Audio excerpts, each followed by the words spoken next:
Assalamualaikum warahmatullahi wabarakatuh. Kita bertemu kembali, anak-anak. Meskipun kalian berada di rumah, kamu tetap mengikuti pelajaran ilmu pengetahuan sosial. Ya.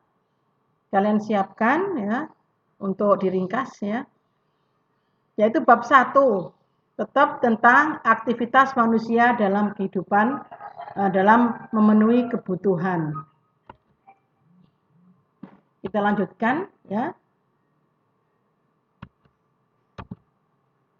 Yaitu peran impact dalam menunjang kegiatan ekonomi. Produksi.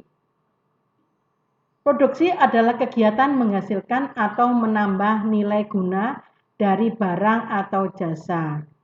Maksud dari nilai guna di sini adalah suatu barang jadi lebih berguna jika berubah menjadi barang jadi.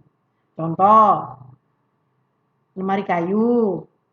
Lemari kayu berasal dari batang kayu dan diolah menjadi sempurna untuk menyimpan baju-baju itu ya, terbuat dari kayu itu. Namanya produksi. Nilai guna lemari itu lebih tinggi dibandingkan dengan batang kayu. Jadi kayu lebih murah daripada yang sudah jadi lemari. Jelas itu ya, ilmu ekonomi. Faktor produksi itu ada 4 yang dibuat tadi ya. SDA, sumber daya alam. Ya. Sumber daya alam adalah bahan-bahan yang ditemukan dalam alam dapat digunakan berlangsung. Ya. Contoh pada produksi sumber daya alam, tanah, lahan, hutan, dan air. Sedangkan tenaga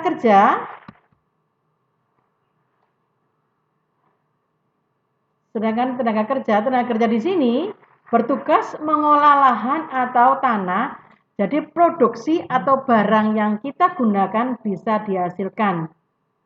Ya. Modal tidak hanya berupa uang, tetapi bisa juga berupa mesin dan bahan mentah yang digunakan untuk produksi. Baik produksi di kantor, gedung, ya. Kewirausahaan. Kemampuan untuk menjalankan perusahaan agar berproduksi secara efisien dan menguntungkan dengan cara menyatukan faktor-faktor produksi.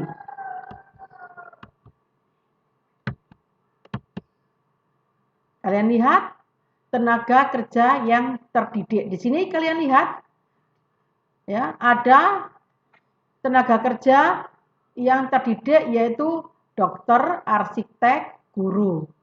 Sedangkan yang terlatih dihasilkan melalui latihan baik oleh orang lain atau belajar sendiri.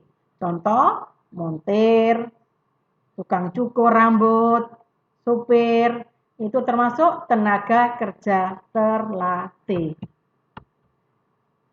Sedangkan tenaga kerja yang tidak terlatih dan tidak terdidik, tetapi keahliannya dapat dilakukan semua orang. Tidak perlu menggunakan pendidikan formal atau latihan. Contoh, tukang angkot, ya, terus tukang angkut sampah, tukang parkir, dan tukang angkut barang-barang di pelabuhan. Itu tanpa menggunakan ijazah, tanpa menggunakan latihan. Jadi itu langsung tidak perlu mendidik formal atau latihan. Lanjut, distribusi. Kegiatan ekonomi yang tujuannya menyalurkan barang dan jasa kepada konsumen. Orang atau lembaga yang melakukan distribusi disebut dengan distributor. Ya.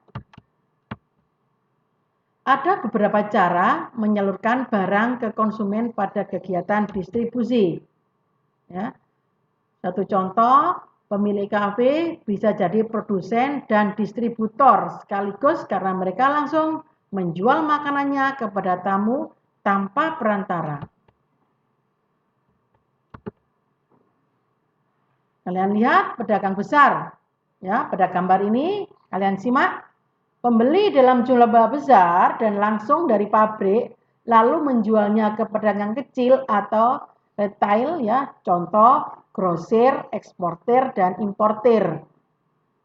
Contoh pedagang besar, pembeli dari pedagang besar menjual langsung secara konsumen dan secara eceran.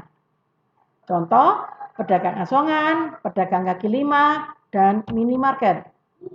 Kalau pedagang besar hanya mempertemukan penjual dan pembeli, ya, tidak bertanggung jawab terhadap barang yang diperantakan. Jenisnya ada 3, agen, komisioner, makelar, dan broker atau pialang. Konsumsi, kegiatan ekonomi yang mengurangi atau menghabiskan nilai guna dari barang jasa. Dampak positif perkembangan imtek. Ya. Produksi barang dan jasa jadi semakin cepat dan mudah, tenaga manusia mudah digantikan oleh tenaga mesin. 2, dampak positifnya lapangan pekerjaan yang baru banyak dibuka seperti drive over online. Distribusi barang jadi semakin mudah, keuntungan perusahaan meningkat, kebutuhan masyarakat terpenuhi karena memudahkan yang didapatkan dari manfaat imtek tersebut. Dampak negatifnya, ini ada perubahan adanya tenaga kerja, bertambahnya polusi, ya. Selain polusi, sumber daya alamnya ya semakin habis. Ya, materi dari saya. Sekian. Wassalamualaikum warahmatullahi wabarakatuh. Tetap semangat, jaga kesehatan, dan jangan lupa selalu bahagia.